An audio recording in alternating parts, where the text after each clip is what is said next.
ഒരു മടിയുമില്ലാതെ നേർക്ക് നേരെ നിന്ന് ഞാൻ പറയും. അതാണ് പൂരം അന്വേഷിച്ചിട്ട് ഇപ്പോഴും DGPക്കെതിരെ നടപടിയെടുക്കാത്തത്. എന്താണ് തൃശ്ശൂർ പൂരം?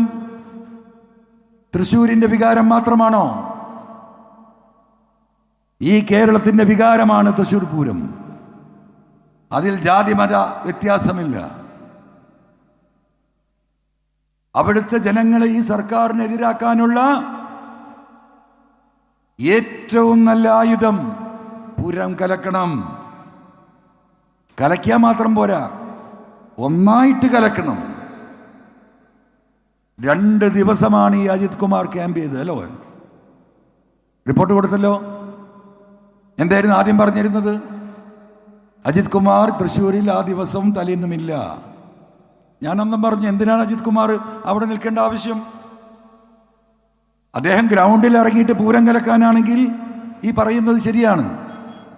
പക്ഷേ മുൻകൂട്ടി ഉണ്ടാക്കിയ, പ്ലാൻ ചെയ്ത കഥയും തിരക്കഥയും സംവിധാനവും ഒരുക്കി അതിൽ അഭിനയിക്കാൻ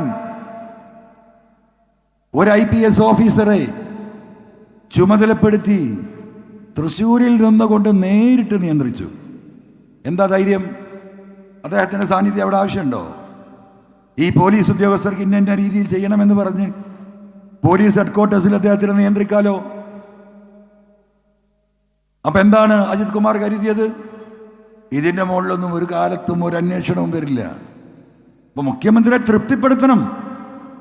മനസ്സിലായോ? ഗൂഢാലോചന നടത്തി ഒരു കുറ്റകൃത്യം ചെയ്യാൻ ഒരു സംസ്ഥാനത്തിന്റെ ADGP തീരുമാനിക്കുമ്പോൾ അതിന്റെ മുന്നിൽ നിന്നത് നയിക്കേണ്ട കാര്യമൊന്നുമില്ല. വിദൂരത്ത് നിന്നുകൊണ്ട് നിയന്ത്രിക്കാൻ സാധിക്കും ഏത് ADGPക്കും. പക്ഷേ നേരിട്ട് നിയന്ത്രിക്കുക. എന്നിട്ട് ഇതൊക്കെ കഴിഞ്ഞിട്ട് ഇങ്ങനെ ചെല്ലാണ്. മനസ്സിലായില്ലേ? എങ്ങനെയുണ്ട്? അഭിമാനം കൊള്ളുന്നു. ആ പൂരം കലക്കി BJPക്ക് ഒരു സീറ്റ് ഉണ്ടാക്കി കൊടുത്തു കേരളത്തിൽ. ഇപ്പൊ ഞാൻ ഇവരുടെ മൂട്ടിൽ നിൽക്കണമോ? BJPക്ക് കടന്നു കയറാൻ എല്ലാ വാതിലുകളും കൊട്ടിയടച്ച ദ്രാവിഡ മുന്നേറ്റ കഴകം സ്റ്റാലിനെ പോലെയുള്ള ഒരു നേതാവിനെ ഈ സാമൂഹിക മുന്നേറ്റത്തിന് ഞാനൊരു രാഷ്ട്രീയ പാർട്ടി രൂപീകരിക്കാനല്ല പോയത്. ഈ നാടിന്റെ വിപത്തിനെതിരെ ജനങ്ങളെ ഒരുമിച്ച് കൂട്ടിക്കൊണ്ട് ഒരു സാമൂഹിക മുന്നേറ്റം കേരളത്തിൽ ഞങ്ങൾ തുടങ്ങുന്നു. അതിന് താങ്കളുടെ ആശീർവാദം വേണം.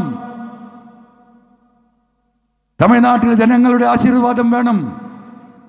ആ ആശീർവാദം തേടിപ്പോയതാ ഞാൻ. ഇതൊരു രാഷ്ട്രീയ മുന്നേറ്റമല്ല, ഇപ്പോൾ ഇതൊരു രാഷ്ട്രീയ പാർട്ടിയുമല്ല.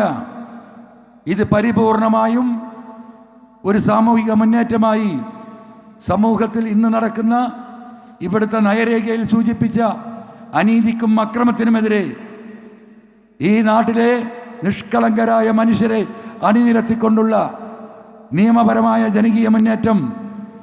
അതാണ് ഡെമോക്രാറ്റിക് മൂവ്മെന്റ് ഓഫ് കേരള ഉദ്ദേശിക്കുന്നത്. അതാണ് മനസ്സിലാക്കേണ്ടത്.